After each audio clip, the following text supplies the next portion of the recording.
Side ने मेरे pan का स्टोव का पकड़ के घंटा बजा दिया और ऐसे ऐसा घंटा बजाया मेरे पैन का स्टोव का पकड़ के जो है वो एजबेस्टन में। बेटा उस ग्राउंड में जिधर इंग्लैंड आज तक इंडिया से टेस्ट मैच नहीं था हारा, मतलब इंडिया इस ग्राउंड में आज तक जीता ही नहीं था टेस्ट मैच इंग्लैंड से एजबेस्टन में। बेटा उधर उसके पैन के स्टोव को पकड़ के बजा दिया और बैस बाल को बेटा उधर दफना दिया पकड़ के इंडिया की इस यंग साइड ने।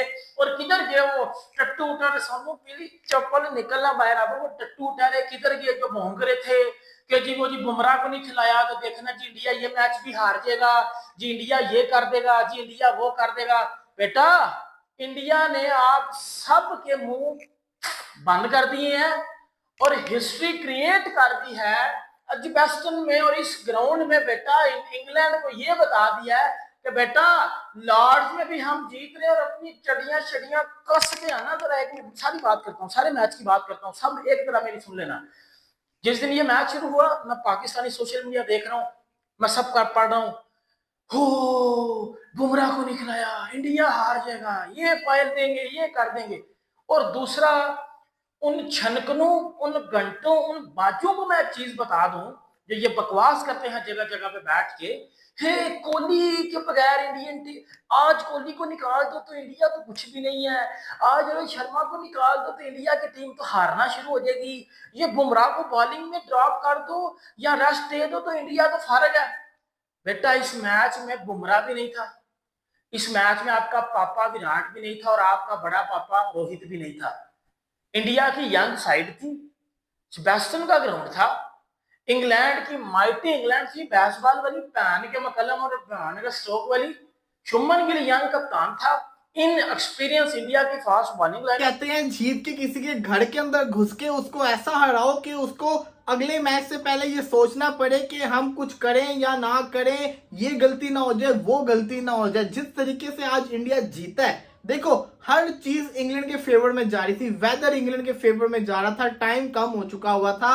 अगर लोगों को लगता है कि जो पिच था वो बहुत खतरनाक हो गया था, बिल्कुल नहीं हुआ था। पिच जो था वो कल से मैच जब से स्टंप हुआ था उसके बाद से कवर के अंदर था, बिल्कुल पिच ड्राई निकला। बारिश जिसको कहते हैं जब हो रही थी तब मैच शुरू नहीं हुआ था तो पिच बिल्कुल ड्राई था। ये इंडिया के बॉलर्स की खासियत है, आकाशदीप की खासियत है। जिस तरीके से उसने बॉलिंग की है पिछले मैच में नहीं था, डिफरेंस आपको नजर आ गया। इवन कि इस बंदे ने बुमराह की कमी फील होने नहीं दी। और आप ये सोचो अगर इंग्लैंड बुमराह के बगैर नहीं जीत सकता, बुमराह जो इनके लिए नाइट मेडन के बल्लेबाजों के लिए, तो इनको तो शर्म करनी चाहिए कि फिर ये कभी जीत नहीं सकते। ऐसा लग रहा है कि इंग्लैंड जो है वो इंडिया में आके खेल रहा हो। फ्लैट विकेट्स बना रहे हैं, ग्रीन विकेट बनाना भूल गए हैं इस डर से कि इंडिया के बॉलर्स हमें जिसको कहते हैं ना रगड़ा लगा देंगे। और भाई साहब उनके बॉलर्स आपको 6 विकेट के ऊपर भी आउट कर लेंगे। उनके बॉलर्स की लाइन तो देखें और आप खुद क्या बॉलिंग खिला रहे हैं। इंग्लैंड की तो हार तभी होगी हुई थी जब इंग्लैंड ने यह फैसला किया कि उन्होंने ऑलराउंडर्स खिलाने हैं। क्रिस वोक्स जो है वो ग्रीन विकेट का बॉलर है, वो इन विकेट का बॉलर नहीं है। प्रॉपर बॉलर नहीं खिलाएंगे तो यही हाल होगा। और जिस तरीके से ये जो इंडिया मैच जीता, तारीफ बनते शुभमन गिल के, रिकॉर्ड्स उसने बनाया, हाईएस्ट रन एज एन कप्तान, इंडिया के कप्तान बन के दूसरा मैच खेला बर्मिंघम में, आज तक इंडिया जीता नहीं, वहां पे विक्ट्री दिलवा दी है। इससे ज्यादा और क्या रिकॉर्ड चाहिए। मैसिव विन है भाई। हमें ये एडमिट करना पड़ेगा कि हम लोग अगर अपनी टीम में से बड़े नाम माइनस कर देना तो हमारे लिए जीतना बहुत मुश्किल है। उनकी टीम में इस वक्त ना बुमराह था, ना विराट कोहली, ना रोहित शर्मा, उसके बावजूद उन्होंने इंग्लैंड को इंग्लैंड में रगड़ा लगा दिया। 130 रन शुभमन गिल के नाम है, जो कि एक बहुत बड़ा वर्ल्ड रिकॉर्ड है। आज तक टेस्ट क्रिकेट की 140 इयर्स की हिस्ट्री में किसी भी बल्लेबाज ने, ग्राम गूच ने 456 बनाए थे और शुभमन गिल ने 430 रन 1990 के अंदर ग्राम गूच ने इंडिया के खिलाफ ही बनाए थे लॉर्ड्स के मैदान के ऊपर। 456 रन एक टेस्ट मैच में। शुभमन गिल जो इस टेस्ट मैच से पहले, इस टेस्ट सीरीज से पहले, इस इंडिया का टेस्ट कैप्टन बनने से पहले, उसकी सेना में पिछले 2 या 3 सालों में जो एवरेज है वो सिर्फ 17 की है।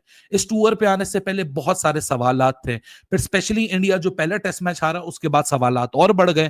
फिर इस टेस्ट मैच में जो चेंजेस की गई, सवालात ये थे कि रन्स तो बन जाएंगे, 5 विकेटें कौन लेके जाएगा। लेकिन जिस तरह मैंने बोला, क्रिकेट किसी के लिए नहीं रुकती। गिल आया और गिल छा गया। बाउंस बैक करना, it speak volume of the skills that this team possess. ये एक यंग टीम है जो कि टेस्ट क्रिकेट की ट्रांजिशन में है, लेकिन क्या आपको ट्रांजिशन लग रही है? आपको ऐसा लग रहा है कि इस बॉलिंग अटैक में बुमराह नहीं था, इस बॉलिंग अटैक में सिराज और आकाशदीप ने ही सबको निपटा दिया, सिर्फ 1-2 विकेट इधर उधर गई, वरना तो सारा मामला ही उन दोनों के दरमियान रहा। इंडिया बहुत करीब आया था 1986 में एजबेस्टन में, और आज फाइनली 39 इयर्स बाद वो जीत ही गया, 93 इयर्स में पहली दफा। ये जो टेस्ट मैच है ना, ये एक स्टैट्स का फेस्ट है। अगर आपको स्टैट्स का, नंबर्स का शौक है, तो इस टेस्ट मैच में ऐसे ऐसे आपको रिकॉर्ड स्मैश आउट होते हुए देखें कि आप भी हैरान होंगे। मगर लेकिन लास्ट मैच जो इंडिया ने हारा था, वो उसको हाईलाइट करना इसलिए इंपॉर्टेंट है कि वैसे टेस्ट मैचेस के बाद ना आप विक्टिम कॉम्प्लेक्स का शिकार हो जाते हैं, लेकिन इंग्लैंड को पूरा ही लिटा दिया एजबेस्टन के मैदान में, हिस्ट्री बना दी। आउटस्टैंडिंग क्रिकेट इसको कहना पड़ेगा।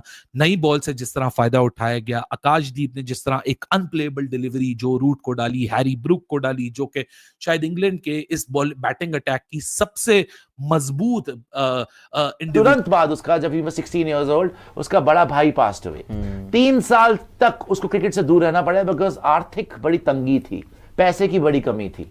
वहां पे जाके इसने और जॉब्स भी करी। उसके बाद इसने फिर से क्रिकेट ज्वाइन करा अकेडमी में, फिर रणजी खेला, फिर रणजी से बंगाल के लिए रणजी खेला, बिहार से है ये। उसके बाद आरसीबी ने सिलेक्ट करा, अब लखनऊ ने सिलेक्ट करा, और अब जब टेस्ट क्रिकेट आके खेलना शुरू करा तो one of the world's best new ball bowlers. Just look at Shubman Gill's reaction, कितना खुश है भाई। इन लोगों ने पूरी दुनिया को गलत प्रूफ करा है। शुभमन गिल ने, गौतम गंभीर ने, ऋषभ पंत ने, आकाशदीप ने, सिराज ने, वॉशिंगटन सुंदर ने, भाई जो जो चेंजेस करे, जहां जहां पे आपको शक हो रहा था, सारी आपकी जो है ना, सारे आपकी शंकाओं पे फुल स्टॉप लगा दिया कि हम पे डाउट मत करना, खुद पे अब डाउट कर सकते हो तो कर लो कि तुमने हमारी नियत को। यार उसकी जिंदगी की पहली जीत है भाई, उसकी जिंदगी की पहली जीत है इस कैप्टन। पहला मैच बाय द वे कायदे से तो 2-0 पे होना चाहिए था आपको बॉस।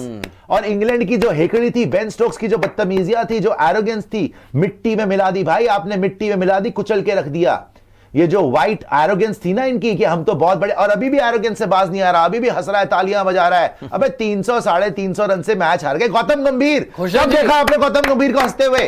कब देखा है बताओ, याद ही नहीं होगा आपको। बोला तो है कि टेस्ट जो आदमी कपिल शर्मा शो में जाके नहीं हंस रहा, वो यहां पे हंस रहा है। सोचो आप कितनी बड़ी अचीवमेंट है। गौतम गंभीर ने बोला भी है कि T20 साइड रखो, ओडीआई साइड रखो, सबसे बड़ी चीज है टेस्ट क्रिकेट। और पहली बार आप देख रहे हो मुस्कुराते हुए गौतम गंभीर को। इवन चैंपियंस ट्रॉफी के बाद इतना खुश नहीं थे जितनी आज खुश हैं। मे बी क्योंकि इन्होंने ऐसे ऐसे डिसीजन लिए कि अगर बैकफायर कर जाते तो गौतम गंभीर लेजेंडरी जो स्टेटस था इनका 2007-11 जिताने वाला, वो शायद खत्म हो जाता। इवन केकेआर के साथ जो लेजेंडरी स्टेटस है, बिकॉज इन्होंने इतनी बड़ी बड़ी कॉल्स ली भाई। अश्विन को पहले बाहर किया, फिर विराट और रोहित को बाहर किया, फिर उन्होंने शुभमन